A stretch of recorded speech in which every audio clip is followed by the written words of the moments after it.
ഇന്ന് ചോറിന് ഇതാണ് കറിയ. മാങ്ങ നല്ല പഴുത്ത മാങ്ങ. പുഴുണ്ടാന്നൊന്നും അറിയില്ല. തോല് കളയിട്ട് ആദ്യം തന്നെ. പുഴു ഇല്ലയെന്നാ വിചാരിക്കുന്നു. മഴ ഉണ്ടായാൽ ഇത് മാത്രം മതി ചോറിന്. ഇന്ന് കറി വെക്കാനൊന്നും സമയം ഉണ്ടായിട്ടില്ല. ഇന്നലെ കാറ്റും മഴയും അടിച്ചു വാരലും ഉടക്കലെല്ലാം ആയി നോക്കുമ്പോൾ മടുത്തുപോയി. എന്നിട്ടിന്ന് കാര്യമായിട്ടൊരു കറിയും വെച്ചിട്ടില്ല. അതുകൊണ്ട് ഇതാണ് ഇന്നത്തെ കറി.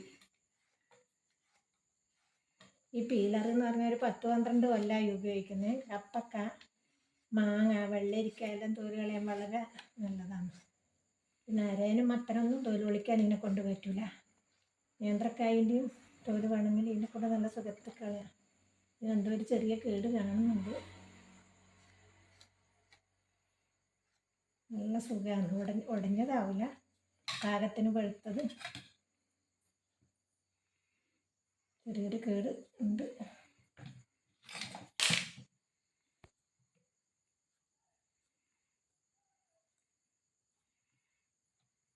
എരിഞ്ഞ് നോക്കട്ടെ. മോശമില്ല കേട്ടോ.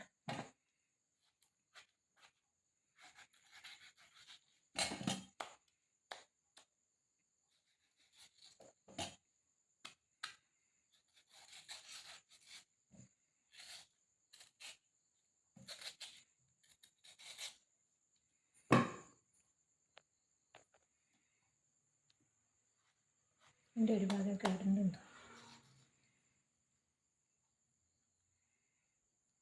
ചെറിയൊരു കേടുണ്ട്. അതാണ് നോക്കട്ടെ.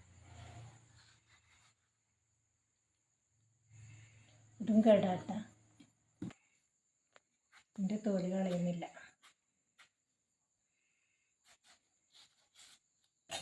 മഴ പെയ്താൽ ആ മാങ്ങക്ക് കേട. ഇങ്ങനത്തെ മാങ്ങയാകുമ്പോൾ മഴ പെയ്താലും പ്രശ്നമില്ല. ഒരുപാട് മഴ പെയ്താൽ ചെറിയ ടേസ്റ്റ് കുറവുണ്ടാകുന്നല്ലാണ്ട് പുഴുവൊന്നും വരില്ല.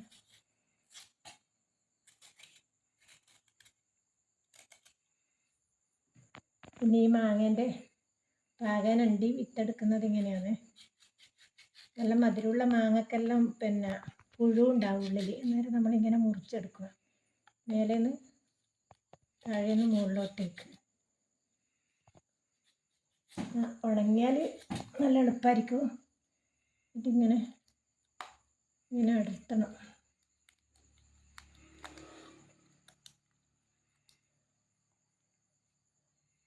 വെളുക്കുന്നുണ്ടാവും. ഉണങ്ങിയാൽ നല്ല മധുരമുള്ള അധികത്തിനും പുഴു ഉണ്ടാകും. പക്ഷെ പുഴു ഉണ്ടായാലും നമ്മൾ ചെള്ളിക്കളഞ്ഞാൽ 3-4 ചെടികളായിട്ട് വളരും. മധുരമുള്ള സാധാരണ രീതിയിൽ പാകിക്കഴിഞ്ഞാൽ പുഴു ഉണ്ടോയെന്ന് വെച്ചിട്ടാണ്. അതിലും കണ്ട പുഴു ഉണ്ട് എന്നാ തോന്നുന്നു. ഇതിൻ്റെ പുഴു കളഞ്ഞിട്ട് നമ്മൾ പാകിയാൽ നന്നായിട്ട് മുളക്കും. ഈ പുഴുള്ള വിത്തായാലും ഇതിൻ്റെ അണ്ടി മാത്രം എടുത്തിട്ട് ഇപ്പം ഞാൻ മാങ്ങ മുറിച്ചുകൊണ്ട് ഇപ്പം എടുക്കുന്നില്ല. മുറിച്ച് വെച്ച മാങ്ങയിൽ ഉപ്പ് ചേർത്ത് കൊടുത്തു.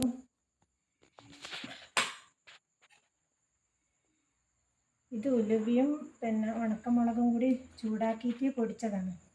പൊടിച്ചതിന് ശേഷം കുറച്ച് കടുക് ഇട്ടിട്ട് പൊടിച്ചതാണ്.